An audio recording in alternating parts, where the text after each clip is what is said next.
Première partie. Chapitre 1. Chacun avait ses raisons.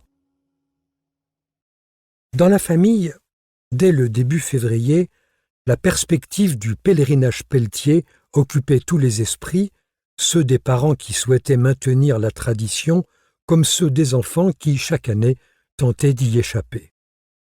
Cette cérémonie commémorait le premier dimanche de mars la fondation à Beyrouth de ce que Louis Pelletier continuait d'appeler la savonnerie familiale qui n'était en réalité que la sienne. La famille devait se rendre en cortège rue de la Marseillaise, en face des entrepôts de la douane, faire le tour de la fabrique, puis revenir déjeuner avenue des Français après une étape pour l'apéritif au café des Colonnes. Manque plus que le dépôt d'une gerbe et la sonnerie aux morts, disait parfois François. Son père tenait beaucoup à cette célébration qui incarnait, selon lui, l'esprit Pelletier, personne ne savait de quoi il s'agissait exactement, et dont l'organisation l'occupait pendant des mois. Angèle, son épouse, se demandait toujours en quoi pouvait consister la préparation d'un événement qui n'avait pas connu de variante depuis plus de 30 ans.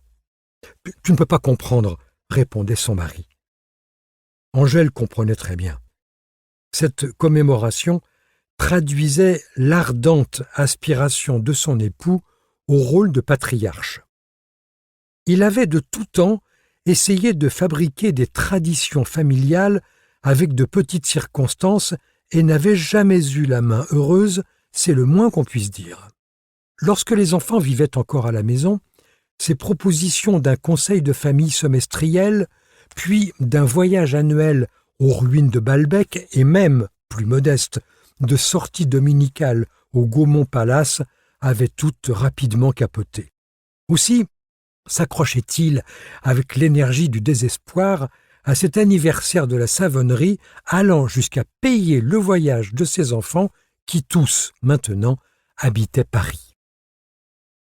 La mort d'Étienne, le plus jeune fils, 4 ans plus tôt, avait jeté un voile de tristesse sur les réunions familiales et menacé ce sacro-saint pèlerinage, mais M. Pelletier avait voulu y voir une raison supplémentaire de le maintenir en mémoire d'Étienne, qui, soit dit en passant, s'en était foutu comme de l'an 40, mais dans ce domaine, M. Pelletier faisait feu de tout bois. Angèle était loin d'y attacher la même importance, mais elle le soutenait parce que les occasions étaient rares de rassembler ses enfants autour d'elle. « Faites plaisir à votre père », leur écrivait-elle chaque année, tout le monde comprenait que c'était d'elle qu'elle parlait. Ainsi, pris en étau entre l'obstination de leur père et la discrète insistance de leur mère, les enfants, Jean, François et Hélène, même s'ils s'ingéniaient à imaginer toutes sortes de prétextes, ne résistaient que pour la forme. Ce qui, dès février, les chagrinait était moins cette corvée annuelle de se rendre à Beyrouth que l'obligation pénible de devoir encore, à leur âge, obéir à une injonction paternelle.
Jean-Christophe Lebert.